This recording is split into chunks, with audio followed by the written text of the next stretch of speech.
back to my channel. If you're new here, my name is Lacey and I am an adult figure skater. So today I have an exciting video, at least for me, because it's something that really interests me. If you've followed me for a long time, maybe over on Instagram or maybe TikTok, you'll know that I definitely have a fascination with figure skating fashion just in general, but my favorite is from like the 1940s and the 1950s.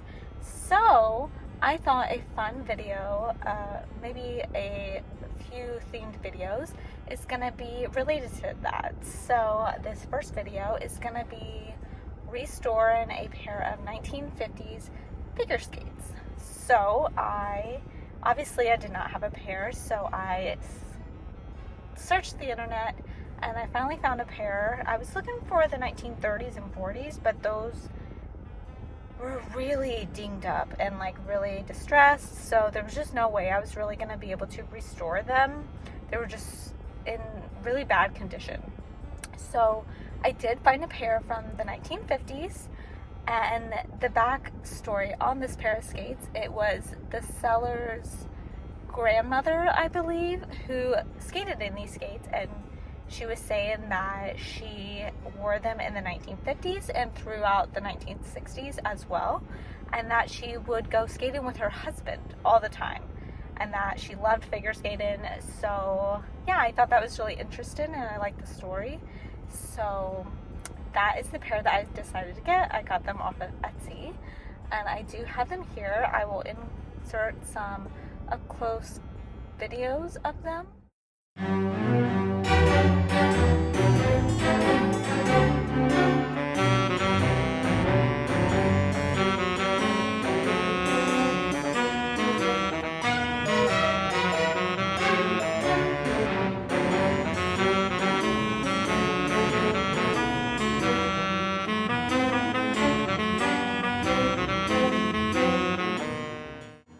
I do have the skates with me as well because I am at my rink about to go in. There is a public session that I'm going to skate on, but I brought the skates with me. They are right here and they actually fit me. I tried to get a pair that would fit me so that I could actually try to skate in them after I kind of fix them up a little bit.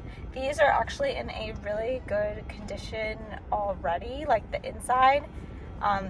That's kind of what I noticed on all the other pairs that I was finding, that the inside was really bad and like I didn't want to stick my feet in those.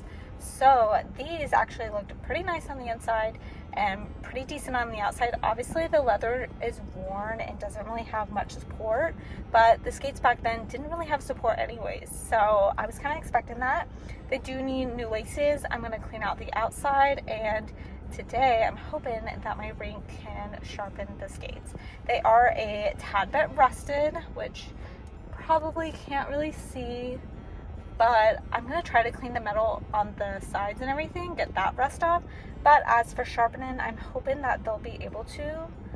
Like, the blade is pretty similar to the blade that I use, so I was kind of checking out the rocker and it seemed like it was still there. It wasn't in bad shape. Definitely the toe pick has been shaved off a little bit on that bottom edge, but that's actually the same as my personal blades. So we will go from there. Hopefully the guy is there today and he can sharpen them, and hopefully that they can be sharpened, because, you know, I'm not sure if maybe they don't want to risk trying to sharpen them, but we will see. So let's go. Alright, so I figured I'd do a little voiceover. Here are the blades once they were sharpened. I also replaced the shoelaces as well. You can definitely see the difference between the dirty skates and the new laces. I just used a magic eraser to kind of take off any dirt, and I was hoping it would take off the scuff marks, but it actually did not. So I'm going to have to do something else to get those to come off. Maybe some polish is what I'm thinking. Okay, so you saw that I got the blade sharpened and I replaced the nasty laces. So I did try to use a magic eraser to kind of take off the scuffs and the marks that are on the leather, but it actually didn't work. I had that left over from when I had my Jacksons, because I would clean them with that, and it worked really well.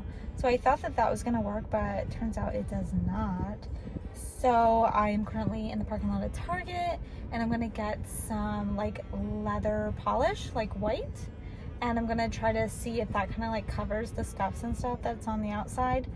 I was gonna attempt to remove the rest of the rust from the blades, but since I got them sharpened, there wasn't really rust on the bottom of the blade, which is kind of the part that matters, and the rust doesn't really seem like, there's not that much of it, it's just kind of a little bit, but you can't really see it, so I don't think I'm gonna worry about that because it's not really affecting like wearing them or being able to like skate in them or pictures or anything like that.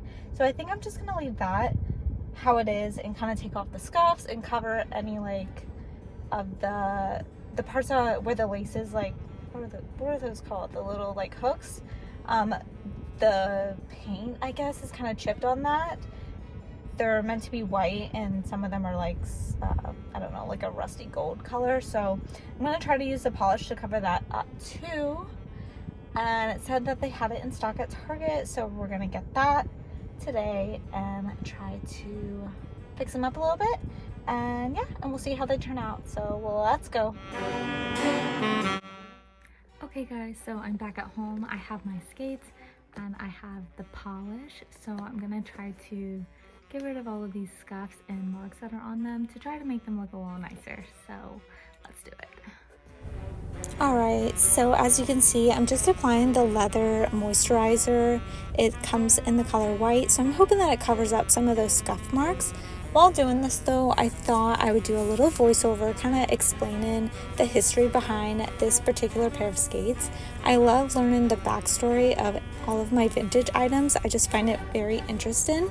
I actually spoke with the granddaughter of the owner of this pair of skates who skated in the 1950s/60s. The granddaughter said that her grandmother loved figure skating and would always go skating with her husband, so they must have skated all the time. And this was the pair of skates that she wore. This pair doesn't actually have any branding on the inside or outside, which leads me to believe that they might have been a custom pair of skates. The blade does say Special Club and made in Canada, so I'm not really sure. I tried to find history of it online, but I couldn't really find anything. But I do think they're really neat. They're a little bit too big for me, but I think I can make them work. They're maybe like a half size too big. But yeah, so stay tuned for the final result.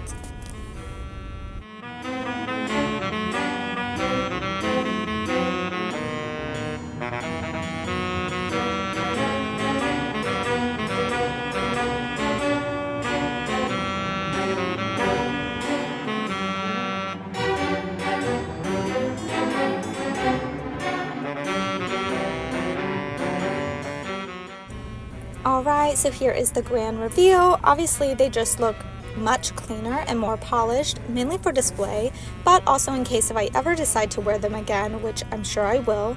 I did already skate in them, so you will see that in my next video, so stay tuned. I also thought it would be fun to do a little comparison video between the skates now and the skate from the 1950s. As you can see, these are two very different toe picks, but you know, kind of the same idea. The blade lengths were generally the same compared the two. One huge difference I noticed between the two was actually the heel height. The Adayas, you're kind of propped up on like a high heel. In the 1950s, it's more so flat, or so it seems when you're skating in them. You can also see how high they go up on the ankle. The 1950s goes really high. Here I'm just showing you the heel height comparison. And another major factor was definitely the stiffness. There's no padding in these whatsoever. Maybe a tiny bit right where the ankle is, but it's literally hardly anything. And the tongue is literally just a tongue, nothing else. You can see they're just so floppy. You really have to have really good ankle strength to be able to skate in them. And here you can see my Adayas, and I've had these for a little while and they are still very supportive. One last look. Thanks for watching.